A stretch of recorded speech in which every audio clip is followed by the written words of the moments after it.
The pen, a masterpiece of gold and onyx worth more than a car, hovered an inch above the most important contract of Alistair Finch's life. With this single signature, his company, Finch Innovations, would acquire Helios Dynamics in a staggering $9 billion deal, cementing his legacy forever.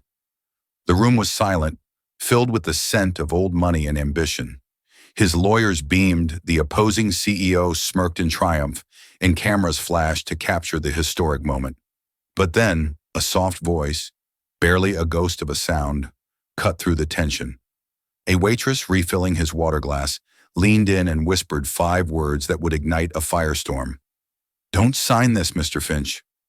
Everyone saw her speak, but only he heard the warning. And what he did next, no one could have ever predicted. The Gilded Quill was not a restaurant. It was a theater where power was the main course. Nestled on the 57th floor of a Manhattan skyscraper, its floor-to-ceiling windows offered a god's-eye view of the city, a sprawling kingdom of light and shadow. Tonight, the lead actor was Alistair Finch, a man whose name was synonymous with disruptive technology. At 68, he still possessed the sharp, predatory gaze that had unnerved competitors for 4 decades. He wasn't a product of inherited wealth. He was a titan forged in the fires of Silicon Valley's early days, a man who had built an empire from a garage and a revolutionary idea. Across the polished mahogany table sat Julian Croft, the CEO of Helios Dynamics. Croft was everything Alistair was not. Young, slick, with a smile that was too white and a handshake that lasted a fraction too long. He was the kind of man who wore his success like a costume. His company, Helios, was the darling of the tech world, creators of the Prometheus chip, a processor so advanced it promised to redefine artificial intelligence. The $9 billion acquisition was the culmination of 6 months of brutal negotiations. It was a legacy deal for Alistair, the final gleaming jewel in his corporate crown. Alistair's lead counsel, Robert Carlyle, a man whose face was a permanent mask of cautious optimism, slid the signature page forward. "Alistair," Robert murmured, his voice respectful, "history awaits." Alistair picked up the custom-made Mont Blanc pen. The weight of it felt significant, a scepter of his own making. He looked at Julian Croft, who gave him a confident, almost condescending nod. He saw the anxious excitement in the faces of his own board members and the triumphant relief on the faces of the Helios team. This was it, the culmination of everything. It was in that moment of profound silence, as the nib of the pen was about to kiss the paper, that she appeared. She moved with a practiced, almost invisible grace, a waitress weaving through a world she was meant to serve, but never entered. Her name tag read Clara. She was young, maybe mid-20s, with tired eyes that held a flicker of something fierce and desperate. Her uniform was immaculate, a stark contrast to the frayed edges of her composure.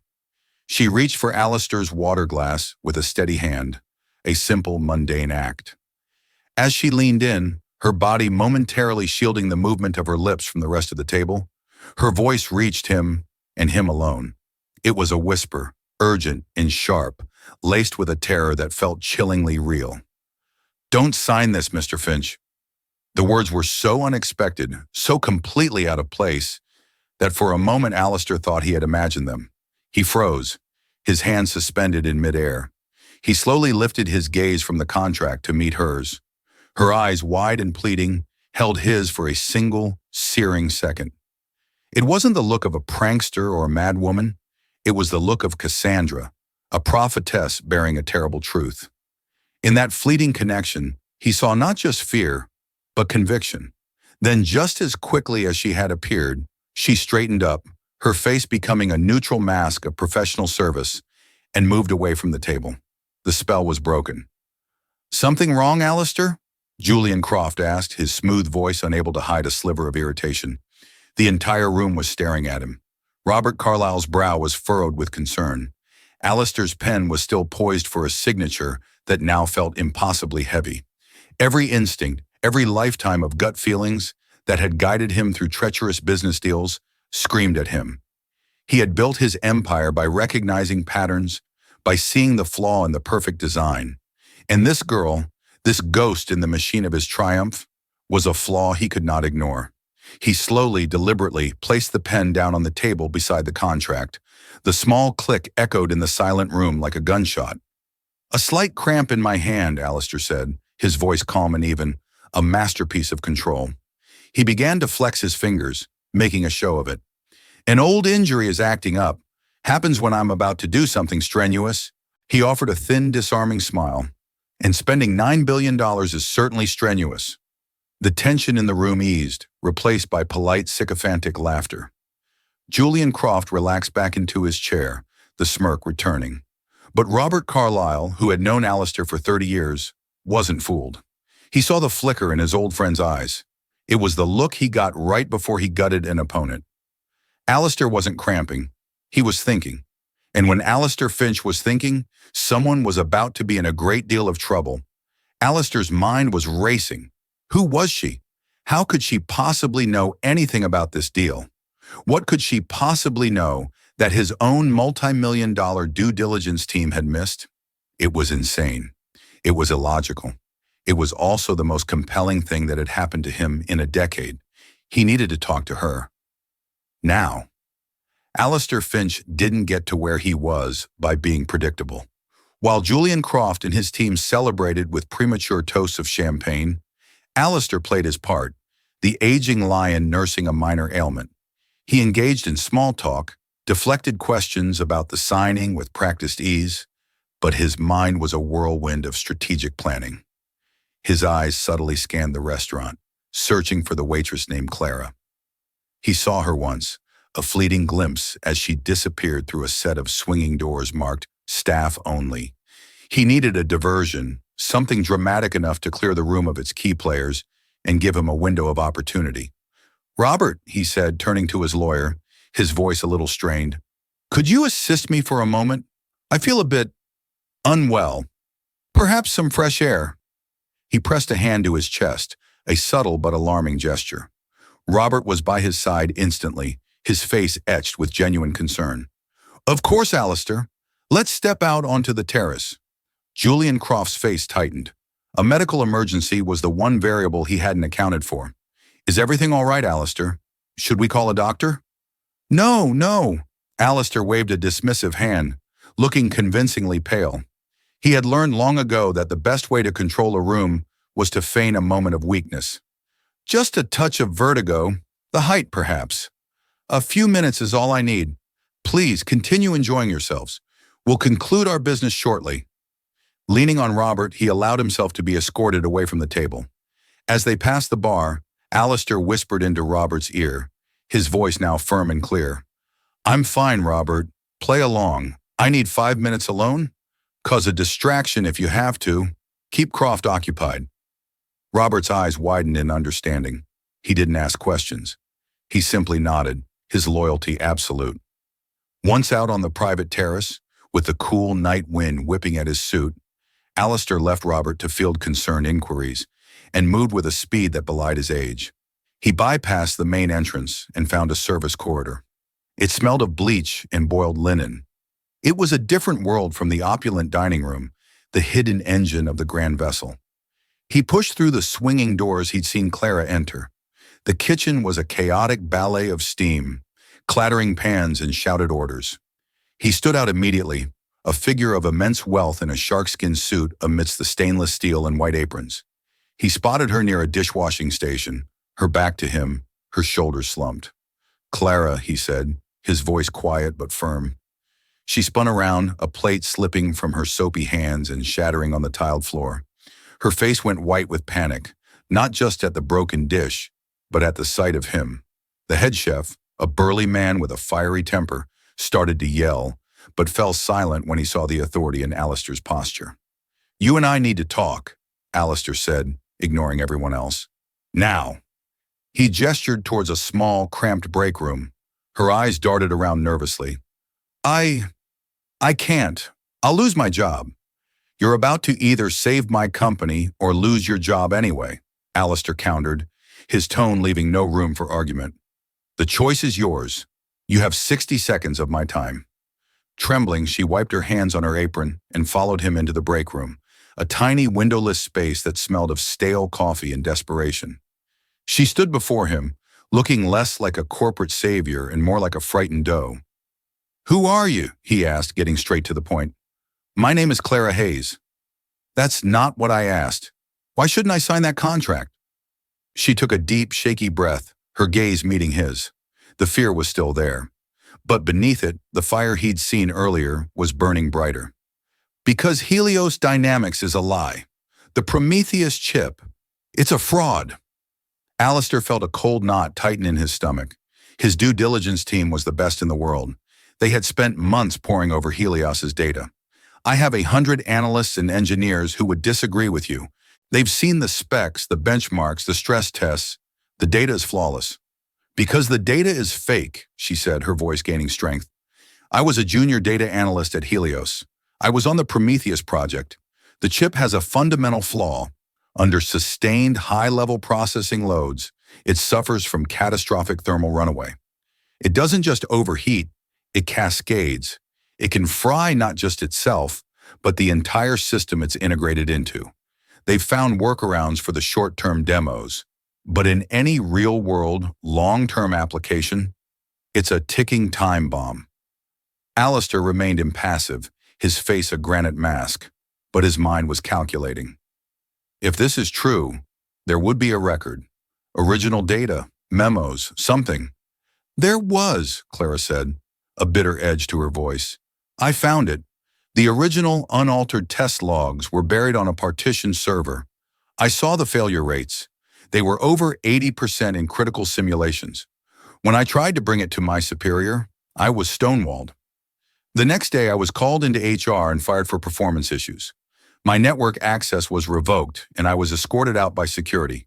They threatened me with a lawsuit if I ever spoke about my work at Helios." "Why are you a waitress?" A tear welled in her eye, a single drop of frustration. "Because Julian Croft blacklisted me. He has connections everywhere. Every tech firm I applied to turned me down. No interviews, no explanations. I had to pay my rent. My father," she trailed off, shaking her head.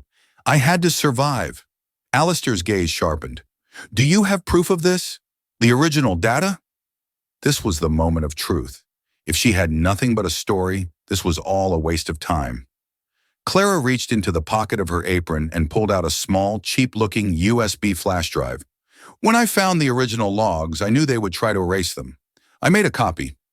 It's all there. The raw data, internal emails from Croft ordering the data to be sanitized, and the list of engineers who were quietly fired or reassigned after raising concerns. I'm not the only one, Mr. Finch. I'm just the one who was desperate enough to get your attention." She held out the drive. It was a tiny piece of plastic that could either be worthless or worth $9 billion. Taking it was an act of faith, an admission that his entire process, his trusted team, might have failed. It was a risk that could make him look like a fool. He took the flash drive from her trembling hand. "If you're lying to me, Ms. Hayes," he said, his voice deadly serious, "the legal resources of Finch Innovations will make Mr. Croft's blacklisting feel like a fond memory." "And if I'm telling the truth," she shot back, her fear finally giving way to defiance, "you'll be saving your company from the biggest technological disaster of the century." Alistair looked at her, really looked at her, for the first time. He saw the intelligence behind the exhaustion, the integrity warring with her fear. He saw a conviction that couldn't be faked. It reminded him of someone from a long, long time ago. He pocketed the drive. "Go back to work. Don't say a word to anyone." Without another word, he turned and left the break room, walking back into the lion's den with a secret that could either detonate his legacy or redefine it entirely. Returning to the terrace, Alistair's demeanor was a masterpiece of deception. He was the picture of a man recovering from a minor health scare, patting Robert on the shoulder and offering a reassuring smile to a hovering Julian Croft. "My apologies, Julian," Alistair said, his voice smooth as silk. "A momentary dizzy spell. It seems my doctor was right about cutting back on the late nights." Croft's relief was palpable. "As long as you're well, Alistair, shall we conclude our business?" He gestured back toward the table where the contract lay, waiting like a patient predator. Alistair held up a hand. "Patience, my friend. My little episode has given me pause. A deal of this magnitude, it requires a clear head. I'm afraid I must postpone the final signature. A collective gasp, though silent, seemed to suck the air from the terrace. Croft's smile vanished, replaced by a mask of cold fury. Postpone? Alistair, we have journalists on standby. The markets are expecting an announcement. This is highly irregular. So is a $9 billion acquisition, Alistair countered calmly. The weight of the flash drive in his pocket felt like a block of lead. My team and I will reconvene first thing in the morning to give the final annexes one last review. A formality, of course. We will sign tomorrow at my headquarters, 10 a.m. sharp. This is non-negotiable. The tone in his voice, the shift from collegial partner to unyielding commander, left no room for argument. Julian Croft, though seething, could only nod in tight-lipped agreement. To protest further would be to show weakness, to reveal a desperation that would raise more questions. The deal was paused, hanging by the thinnest of threads. The drive back to his penthouse was silent. Robert Carlyle sat beside him in the back of the Maybach, the city light streaking past the tinted windows. Robert knew better than to press, but the question hung in the air between them. Finally, Alistair spoke, his gaze fixed on the endless stream of traffic. Robert, I need you to get me everything you can find on a former Helios employee, a junior data analyst named Clara Hayes. I want to know where she went to school, who her parents are, what she had for breakfast. Everything. Use our top private investigators. Discreetly. He then pulled out the flash drive and handed it to Robert. And I want this delivered to Evelyn Reed. Tell her it's a Red Scepter priority. I want her and her cybersecurity team to crack it open. I need a full report on my desk by 6 a.m. Tell her to cancel all her plans. Robert took the drive, his eyes widening at the mention of Red Scepter, Alistair's personal code for a potential corporate cataclysm. It was a protocol that had been activated only twice in 30 years, both times preceding a hostile takeover that had reshaped an entire industry. Alistair, what's going on? Robert finally asked, unable to contain his curiosity. What did that waitress say to you? She told me we're standing on a trap door, Alistair replied grimly, and I need Evelyn to tell me if she's right. While Robert set the wheels of the investigation in motion, Alistair retreated to his study, a room lined with books and the ghosts of past battles. He poured himself a Macallan 25, the amber liquid doing little to soothe the storm in his mind. Clara Hayes. The name echoed, stirring a distant memory he couldn't quite grasp. He thought about his own past. He'd been that hungry kid once, the outsider with nothing but a desperate belief in his own idea. He'd fought tooth and nail against giants who tried to crush him. His greatest mentor, a brilliant but unassuming professor named Arthur Vance, had been the one who taught him the most important lesson. The data never lies, Alistair. People lie. Ambition lies. But the pure, unvarnished data tells the only truth that matters. Arthur Vance had been his moral compass, a man of unshakable integrity who had co-signed the loan for Alistair's first real lab. Arthur had a daughter. Alistair had only met her a few times when she was a little girl, a bright-eyed child with pigtails. He hadn't seen Arthur in years, the old professor having retired to a quiet life upstate after his wife passed away. On a hunch, Alistair pulled up a secure line and called his personal assistant.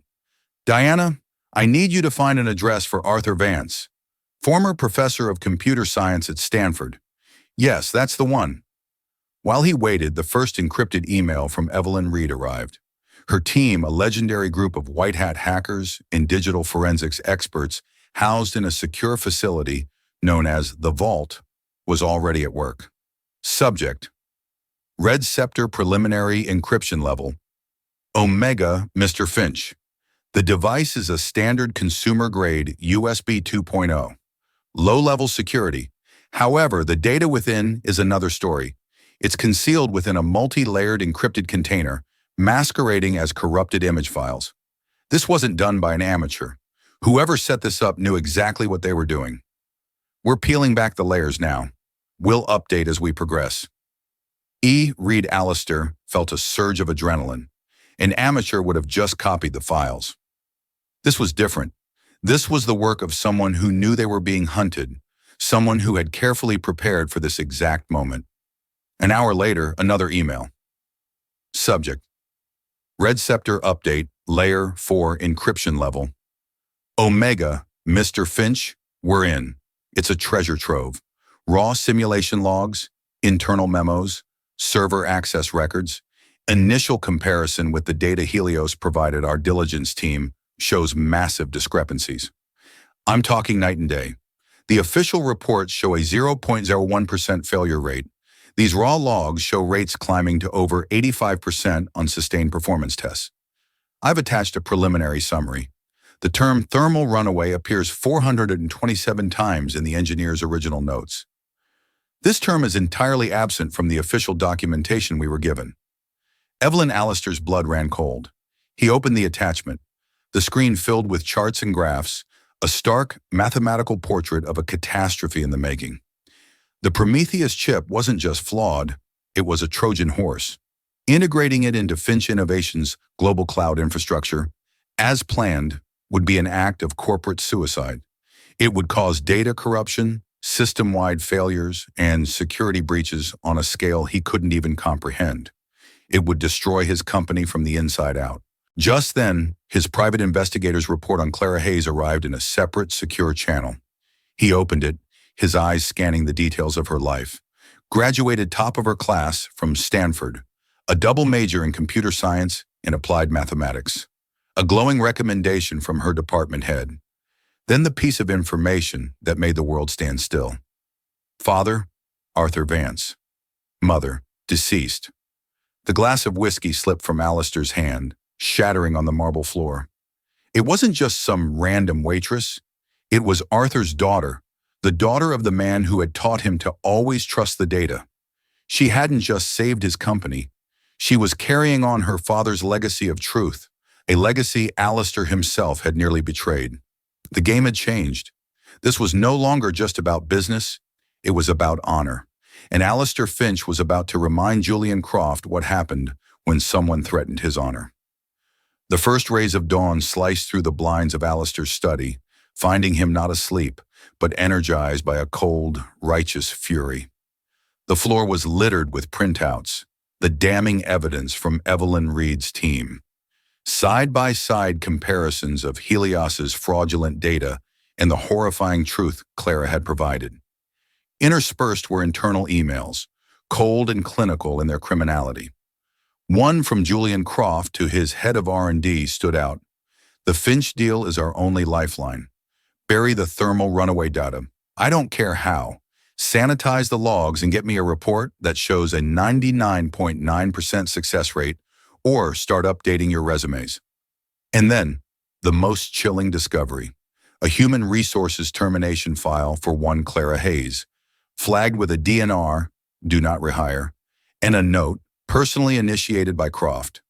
Potential legal liability, monitor external communications, advise partners in the sector against engagement. It was a digital death sentence. He hadn't just fired her. He had systematically tried to erase her from the industry. This was no longer a negotiation. It was a war. At 6:05 a.m., Allister began making calls. His first was to Robert Carlyle. "Robert, cancel the 10 a.m. meeting," Allister commanded, his voice devoid of any warmth.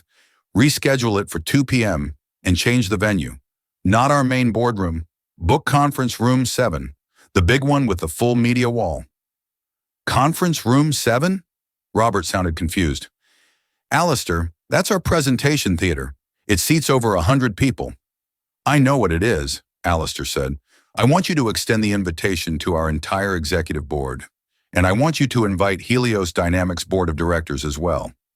Tell them it's a synergy presentation to celebrate the finalized deal. Make it sound like a party." "Their board? Allister, that's highly unorthodox." "Everything about this is unorthodox, Robert. Now for the most important part. I want you to quietly reach out to 3 journalists, the 3 most ruthless investigative reporters we know. I'm talking about Sarah Jennings from the Wall Street Journal, Mark O'Donnell from Bloomberg Tech, and that freelancer, David Hayes, the one who brought down Omnicorp. Tell them I have an off-the-record story for them that will be the biggest scoop of their careers. Put them under a strict embargo until I give the signal. Seat them in the back as my personal consultants." A long silence followed on the other end of the line. "My God, Alistair," Robert finally breathed. "You're not just going to kill the deal. You're planning a public execution. Croft tried to sell me a bomb and destroy the daughter of my oldest friend." Alistair replied, his voice like ice. "An execution is merciful." His next call was to a number he hadn't dialed in over a decade. It rang 4 times before a gravelly, sleepy voice answered. "Hello?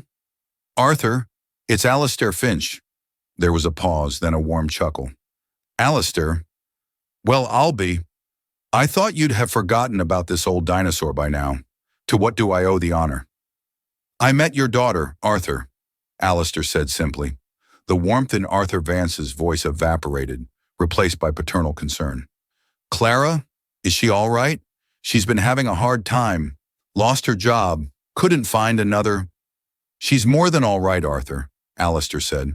"She's a hero, and she reminded me of a lesson her father taught me a long time ago about trusting the data. I need you to do me a favor. I'm sending a car for you. I need you in Manhattan this afternoon. There's something I think you should see in person." His final call was the most difficult. He got Clara's number from the investigator's report. He dialed and she picked up on the first ring, her voice anxious. "Mr. Finch?" "Ms. Hayes," he said formally, then softened his tone. "Clara, I've reviewed the contents of the drive. You were right, about everything." He heard a sharp intake of breath, a sound of profound, shaky relief. "So? You're not signing?" "We have bigger plans than that," Alistair said. "I need you to come to my headquarters, Finch Tower, at 1:30 p.m. today. There's a meeting I want you to attend. And Clara, don't wear your waitress uniform." He arranged for a car to pick her up and for his personal assistant to provide her with a clothing allowance and access to a stylist. He wanted her to walk into that room not as a victim, but as the victor she was. The hours leading up to the 2 p.m. meeting were a blur of meticulous preparation. Alistair worked with Evelyn Reed and her team to distill the mountain of incriminating data into a clear, undeniable, and devastating presentation. They created slides that showed the faked benchmarks next to the real ones. They highlighted Croft's emails in stark red boxes. They compiled a list of every engineer Helios had wrongfully terminated in connection with the Prometheus cover-up. At 1:30 p.m., Clara Hayes arrived. She was transformed. Dressed in a simple but elegant navy blue business dress, her hair professionally styled, she looked less like a harried waitress and more like the brilliant analyst she was. The fear in her eyes was gone, replaced by a quiet, nervous determination. She walked into Alistair's office, a glass-walled sanctuary overlooking the city. "You look like you belong here," Alistair said with a genuine smile. "I feel like I'm dreaming," she admitted, her voice barely a whisper as she gazed out the window. Alistair walked to stand beside her. "Your father, Arthur, was one of the finest men I've ever known. A man of absolute integrity. He'd be incredibly proud of you today." Clara's eyes glistened with tears. "You knew my dad?" "He co-signed the loan that started this company," Alistair said, gesturing to the sprawling empire below them. "In many ways, he laid the first brick. What you did, you protected his legacy as much as you protected mine." He then walked her through the presentation, showing her exactly how he planned to dismantle Julian Croft's empire of lies. He explained that her father was waiting in a nearby office. He wanted her to be prepared for what was about to happen. This wasn't just about revenge, it was about justice, and he wanted her to be a willing participant in its delivery. As they finished, Robert Carlyle entered the office. "They're all here, Alistair. Croft, his board, our board. The journalists are in place. The stage is set." Alistair nodded. He turned to Clara. "Are you ready, Ms. Hayes?" She took a deep breath, her gaze firm and clear. "I'm ready, Mr. Finch." "Good," he said, a predatory glint in his eye. "Let's go give them a synergy presentation they'll never forget." Conference Room 7 was buzzing. It was a state-of-the-art amphitheater designed to impress, with tiered seating, individual monitors at every station, and a colossal, seamless screen, the media wall, that currently displayed the merged logos of Finch Innovations and Helios Dynamics under the banner. forging the future together. The atmosphere was thick with corporate schmoozing and self-congratulation. The Finch Innovations board members, still unaware of the storm about to break, mingled with their Helios counterparts. Julian Croft was at the center of it all, a conquering hero holding court. He was laughing, shaking hands, his earlier irritation completely forgotten. He had his $9 billion prize and he was savoring the moment. He spotted Alistair Finch enter from a side door and raised his glass in a toast. "Alistair," Croft boomed, his voice echoing slightly in the large room. "Glad to see you're feeling better. Ready to make history?" "History is precisely what we're here to make, Julian," Alistair replied, his voice carrying an ambiguous weight. He walked not to the front podium, but to a seat in the front row. A moment later, Clara Hayes walked in. A confused murmur rippled through the Helios delegation. A few of them recognized her. Julian Croft's smile froze on his face. He stared at her, then at Alistair, his mind scrambling to process her presence. Why was his disgraced, blacklisted former analyst here, dressed like a senior executive? Clara ignored the stares. Head held high, she walked to the front row and took the seat Alistair had indicated for her, right beside his. This simple act was a declaration of war. Croft's face paled, the first flicker of genuine panic appearing in his eyes. The room quieted. Robert Carlyle moved to the podium.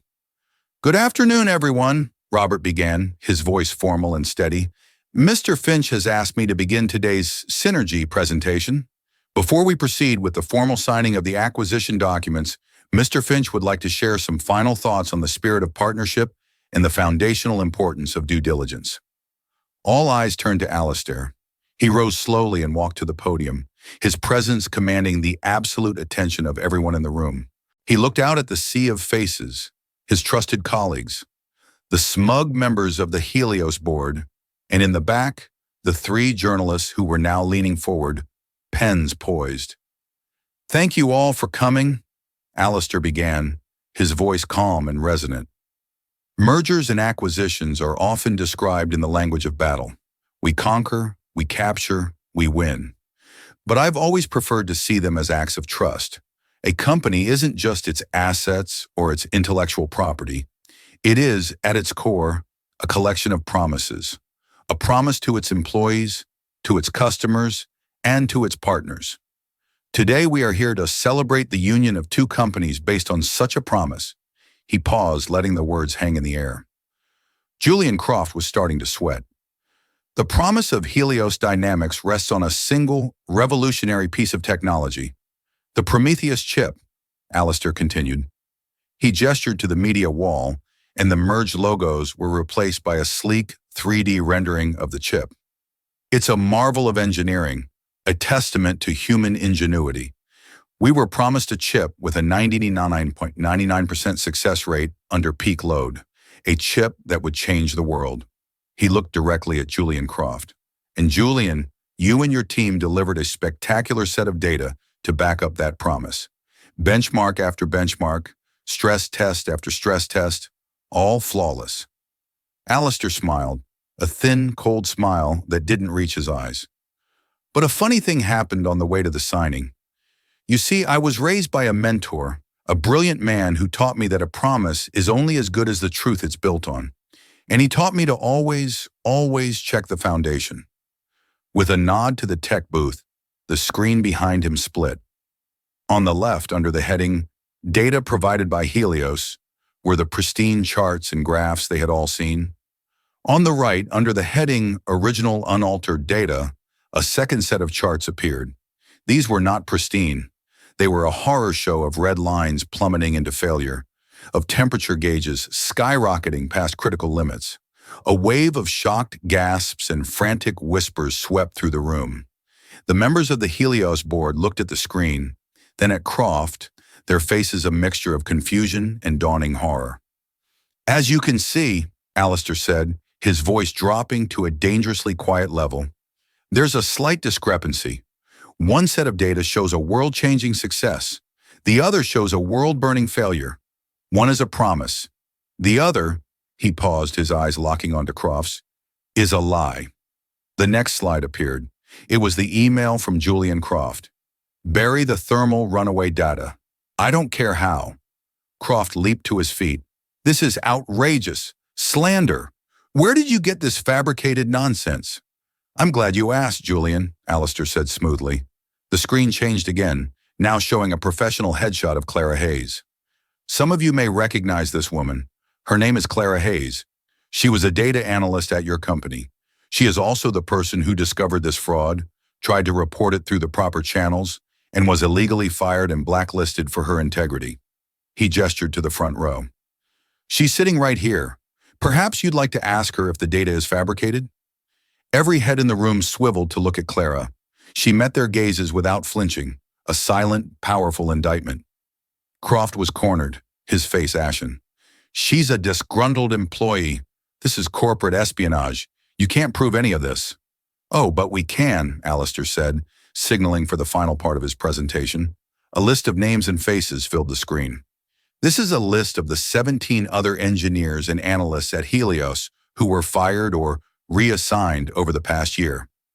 Our internal investigation team has spent the morning speaking with them. It turns out, when they aren't bound by your illegal NDAs, they have quite a lot to say. We have sworn affidavits from 12 of them already, all corroborating Ms. Hayes' story. The room erupted. The Helios board members were on their feet, shouting at Croft, who stood frozen, his empire crumbling around him in a matter of seconds. In the back of the room, Sarah Jennings, Mark O'Donnell, and David Hayes were typing furiously on their laptops. The embargo now lifted. The biggest tech story of the decade was breaking, live, from inside the lion's den. Alistair Finch stood at the podium, a silent observer of the chaos he had unleashed. This wasn't about money anymore. It wasn't about the deal. It was about the truth. As security moved in to escort a sputtering Julian Croft from the room, Alistair caught Clara's eye. She gave him a small, tearful nod of gratitude. The whisper in the restaurant had become a roar of justice that was now echoing through the entire financial world. The fallout was immediate and spectacular. By the time Julian Croft was bundled into a service elevator, his face a mask of disbelief and rage, the first headlines were already hitting the web. Bloomberg Tech, Finch aborts, 9B Helios acquisition in stunning reversal, alleging massive fraud. Wall Street Journal, the Prometheus deception, whistleblower unravels Helios dynamics at the 11th hour. The market opened to a bloodbath. Helios Dynamics stock, HDYN, was halted within minutes, but not before it had plummeted by over 90% in pre-market trading, wiping out billions of dollars in shareholder value.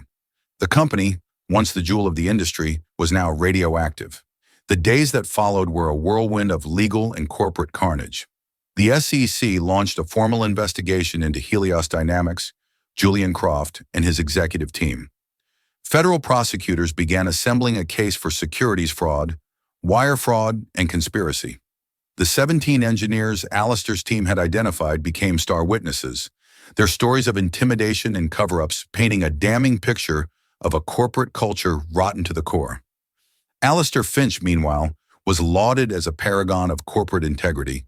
His decision to not just walk away, but to expose the rot publicly was seen as a bold and necessary stand for ethics in an industry often criticized for its move fast and break things mentality. Finch Innovation stock, far from suffering, actually rose by 12% as investors rewarded Alistair's prudent and decisive leadership. But Alistair wasn't finished. He had no intention of letting the valuable core of Helios, the brilliant, ethical engineers and the foundational, albeit flawed technology, perish in the wreckage. He was a builder, not just a destroyer. About a week after the disastrous presentation, he convened a special meeting with his top strategy and R&D teams. Evelyn Reed was there, as was Robert Carlyle, and at the head of the table, seated next to Alistair, was Clara Hayes. Helios Dynamics will file for bankruptcy within the month, Alistair began, his tone all business. The company is worthless, its brand is toxic, its leadership is facing prison time. However, he continued, leaning forward, its assets are not.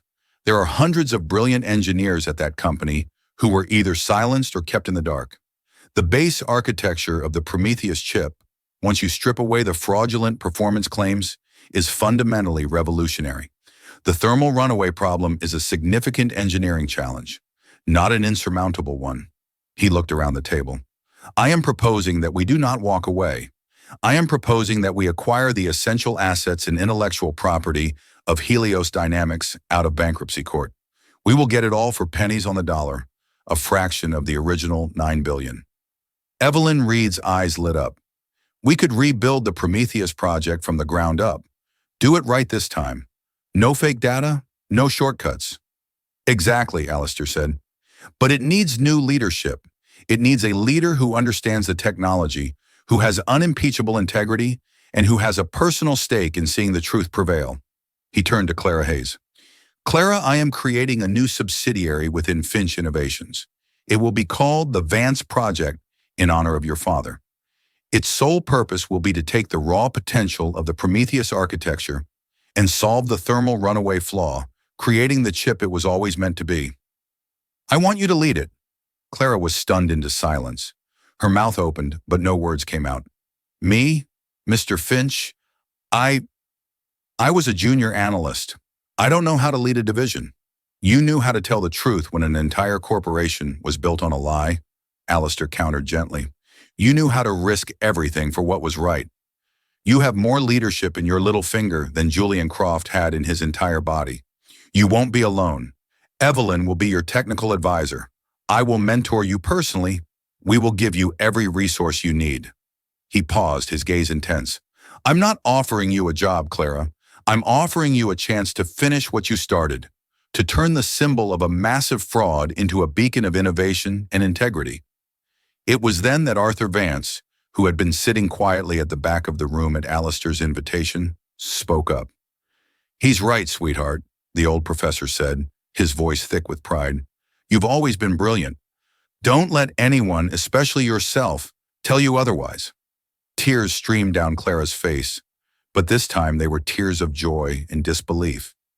She looked from her father to Alistair, the two most important mentors in her life, one old and one new. She thought of the past year, the humiliation of being fired, the desperation of her job search, the soul-crushing nights serving entitled patrons. And now this.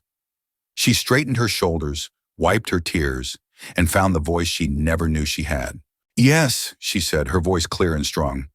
Yes, Mr. Finch, I accept. The room broke into applause. It was more than a new beginning. It was a restoration.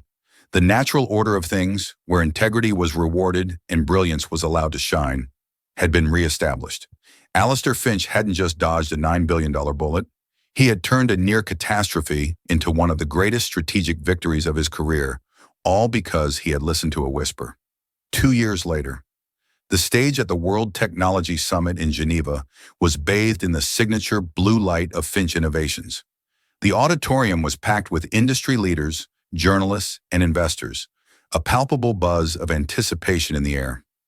Alistair Finch, looking healthier and more relaxed than he had in years, stood at the podium. Legacy is a curious thing, he began, his voice amplified throughout the hall. It's not the monuments we build or the wealth we accumulate. It's the principles we leave behind. 2 years ago, my company, and indeed our entire industry, was faced with a crisis of principle. We were reminded that truth is not a negotiable commodity. And out of that crisis, a new promise was born. He smiled. But I'm not the right person to tell you about it. For that, I'd like to introduce the president of the Vance Project, Ms. Clara Hayes. Clara walked onto the stage to thunderous applause. The transformation was complete. She moved with an easy confidence, her presence commanding and assured. She was no longer the nervous waitress or the tentative analyst, but a respected leader in her field. Thank you, Alistair, she said, shaking his hand before turning to the audience. The Vance Project was founded on a simple belief that the greatest innovations must be built on a foundation of absolute integrity. For 2 years, my team, many of whom are the brilliant engineers once silenced by the old Helios regime, has worked to solve a problem that was once deemed unsolvable. The massive screen behind her lit up, not with complex charts, but with a simple, elegant animation of a new chip. Today we are unveiling the result. It's called the Vance chip. It is not an iteration of the old Prometheus design, it is a reinvention. We didn't just patch the thermal runaway flaw, we re-engineered the entire architecture around a new, patented heat dissipation technology. It is 10 times more powerful than the original Prometheus design ever promised to be, and it is the most stable and secure AI processing chip ever created. She paused, letting the weight of her statement sink in. The Vance chip is already being integrated into the Finch global cloud, and today we are announcing our first two major partners, NASA, for use in their deep space probe data analysis, and the Global Medical Research Consortium to power AI-driven protein folding for disease research. The announcement sent a shockwave of excitement through the audience. This wasn't just a corporate comeback story, it was a technological leap forward that would have tangible world-changing benefits. Later that evening, at a private reception, Alistair stood with Clara and her father on a balcony overlooking Lake Geneva. Arthur Vance, now a proud consultant for the project named in his honor, beamed at his daughter. "You did it, Clara," Arthur said, his voice thick with emotion. "You really did it." "We did it," she corrected, looking at Alistair. Alistair simply nodded, a look of deep contentment on his face. He had orchestrated the downfall of a corrupt CEO, saved his company, pioneered a new technology, and launched the career of a brilliant young woman who embodied the very principles he held dear. He hadn't just secured his legacy, he had redefined it. It was no longer just about the innovations he had built, but about the integrity he had defended and the people he had championed. As they watched the city lights dance on the water, Alistair thought back to that moment in the Gilded Quill. The feel of the pen in his hand, the smug look on Julian Croft's face, and the desperate, urgent whisper that had changed everything. He had been surprised by her warning, but the world had been surprised by what he did next.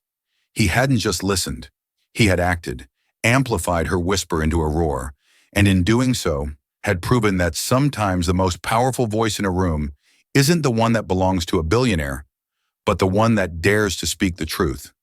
And so, a single whisper from an ordinary woman with extraordinary courage didn't just save a $9 billion deal, it completely rewrote the future. Alistair Finch's decision reminds us that true power isn't about ignoring the small voices, but having the wisdom to listen to them. Clara Hayes' journey from a blacklisted waitress to the president of a revolutionary tech project shows us that integrity can be a greater asset than any position or title. Their story is a powerful testament to the fact that one moment of courage, one act of listening, can trigger an avalanche of justice and create a legacy of truth that is more valuable than any fortune. What did you think of Alistair's incredible decision? Was it pure genius or a massive risk? Let us know your thoughts in the comments below. If this story of courage and consequence inspired you, please hit that like button, share it with someone who needs to hear it, and don't forget to subscribe for more real-life stories that will surprise and inspire you.